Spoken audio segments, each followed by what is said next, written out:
নমস্কার বন্ধুরা, কেমন আছো?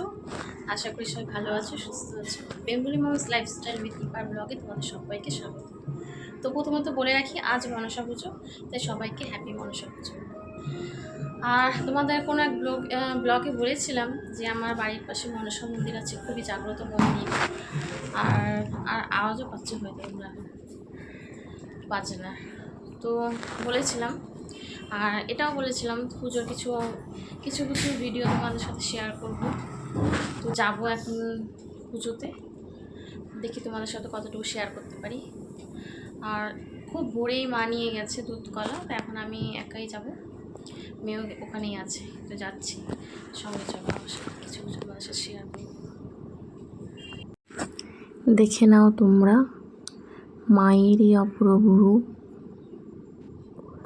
আর তোমরা আমার ভিডিও দেখে মায়ের কাছে তোমাদের মনস্কামনা জানাতেই পারো, কারণ মা ভীষণ জাগ্রত। আশা করি মা তোমাদের সব চাওয়া পূরণ করবে। দেখেছো মায়ের কি সুন্দর অপরূপ রূপ, দেখে একদম মন ভুলে যায়, মন মুগ্ধ হয়ে যায়। ভীষণ জাগ্রত মন্দির, ভীষণ। তো দেখতে থাকো তোমরা পুজো কাছে।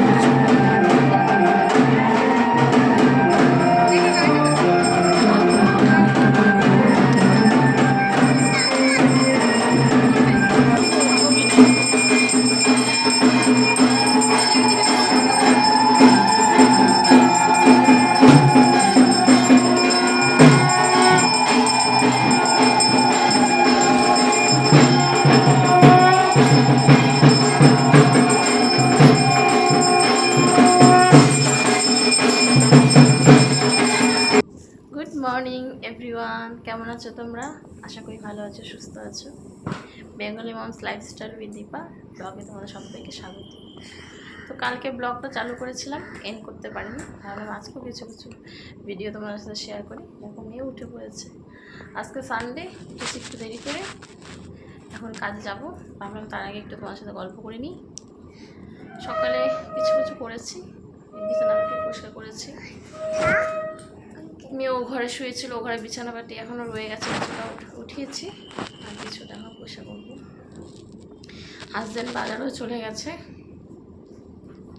দেখি বাজার থেকে কি আনি, রান্না বা কি দেখি কি শেয়ার করি। গুড মর্নিং বলে বেটা, গুড মর্নিং বলে দিয়েছে তোমাদের।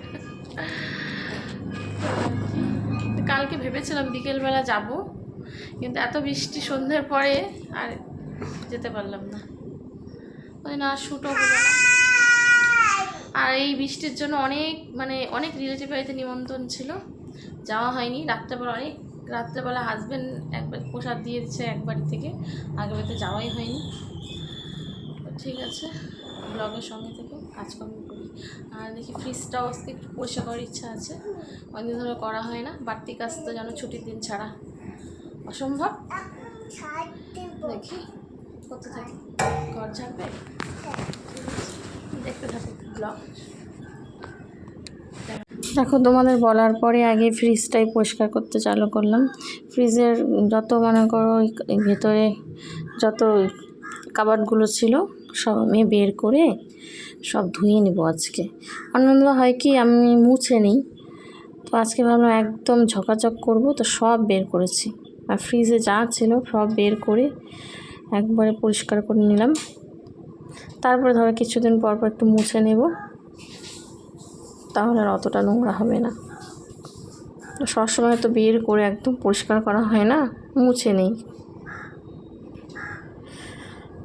তারপরে দেখো মেয়েকে আমি স্নান করিয়ে নিয়ে আসলাম ঘরে। আর এই স্নান করানোর সময় আমি কাপড় কাচ্ছিলাম, ওকে বলছিলাম পরে জামা কাপড়গুলো মেলে তারপরেই আমাকে স্নান করাবো, কিন্তু আমি জামা কাপড় কাচ্ছিলাম, তো ওখানে গিয়ে একদম জলে চুবেছে, তো জামা কাপড় আমি মেলিও নি, আগে ওকে স্নান করিয়ে ঘরে নিয়ে আসলাম।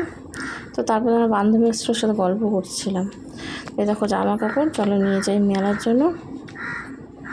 তো মেলে দেওয়া হয়ে গেছে, আর মেয়ে ওদের সাথে সাথে চলে এসছে আমার সাথে। এই রোদ দেখেছো কীরকম রোদের তাপ, ফ্রিজ পরিষ্কার সময় দেখো রোদ আমার পুরো মানে কল করে চলে এসেছিলো।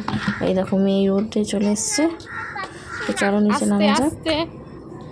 তো বন্ধুরা পরিবারের দিনটা এইরকমই হয়, এত তাড়াহুড়ো লাগে। দেখেছো দরজাটাও আটকে রেখেছি, কারণ সব ঘুমাচ্ছে, গলার আওয়াজ কেড়ে আবার উঠে পড়বে। লাস্ট তোমাদের কোথা থেকে দেখিয়েছিলাম, মানে ক্যামেরার সামনেও আজকে আসতে পারিনি, মানে জামা কাপড়গুলো মেলছিলাম বা ব্যাক ক্যামেরা করে মেয়েও গেছিলো সাথে দেখেও ছেড়ে। তো এসে তো সকালে কিছু করেছিলাম খেতে দিয়েছিলাম, ভাতটাল করে রেখেছিলাম, একটা ভাজা করেছিলাম। হাজব্যান্ড তারপরে বাজার থেকে নিয়ে এলো, মাছ ভেজে খেতে দিলাম, খেয়ে দিয়ে বেরোলো। তো তারপর তো যুদ্ধ চালু হলো জামা কাপড়, রান্নাঘরে একবার ঢুকেছি। আর এই ছেলে মেয়ে বাড়িতে থাকলে মানে একই কাজ কতবার করতে হয়, মানে বলার মুশকিল। এই সব ঘুটে দিচ্ছে, একবার পরিষ্কার করছি, আমার মেয়েকে স্নান করিয়ে ওকে খাওয়ানো হলো। ছেলেকে খেতে দিলাম, ছেলে চুল কাটাতে গেছিলো, ওখান থেকেও স্নান করে আবার ওকে খেতে দিলাম। মানে এই করে করে না ক্যামেরার সামনে আসা ভীষণ ডিফিকাল্ট হয়ে যায়। অন্যদিন হয় কি যে এই টাইমের মধ্যে আমাকে করতে হবে, আমাকে এই সময় ছেলেকে আনতে হবে, এই টাইমে ছেলেকে পড়তে দিয়ে আসতে হবে, আবার আনতে হবে, মানে এই একটা মনে করে কম্পিউটার ব্রেন তখন চলে। আর ছুটির দিন হয় কি, হ্যাঁ করবো, ছুটি যেমন আছে হয়ে যাবে, যাওয়ার তাড়া নেই। এই করে করে এতটা দেরি হয়ে গেল। তখন ফ্রেশ হলাম, এখন তোমাদের সামনে ক্যামেরায় আসলাম। কি রান্না করলাম কিছু শেয়ার করতে পারলাম না। তো সব এখন হচ্ছে একটু শান্তি। তো আমি তোমার সাথে কথা বলিনি, তারপরে আবার কখন দেখা হয় কি হয় না ঠিক নেই। তো এই দিন একটু অ্যাডজাস্ট করে নিও ছুটির দিনগুলো। ঠিক আছে, ব্লগের সঙ্গে থেকে দেখা হচ্ছে পরে।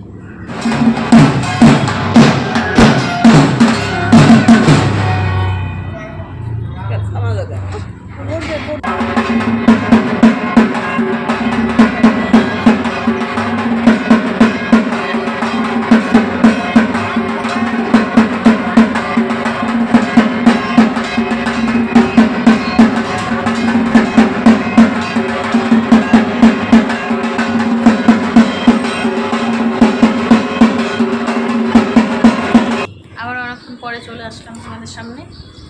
তোমরা দেখলেই সন্ধ্যা আরতি হচ্ছে, গিয়েছিলাম মনসা মন্দিরে, সন্ধ্যার টাইমে সন্ধ্যা আরতি হয়, তাই একটু সময় কাটিয়ে আসলাম। এসে দেখো আটা মাখতে বসে পড়েছি, রাত্রে করবো রুটি।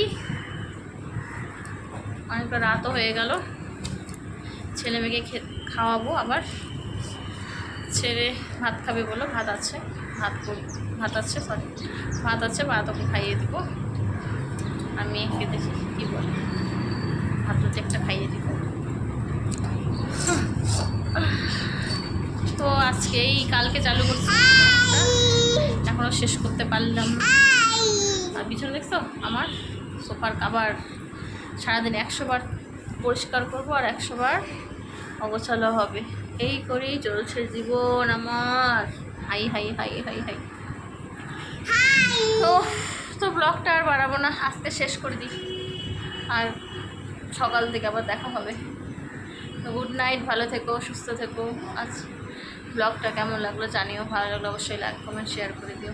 চ্যানেলটা যদি এখন সাবস্ক্রাইব না করে থাকো অবশ্যই করে দিও। টাটা।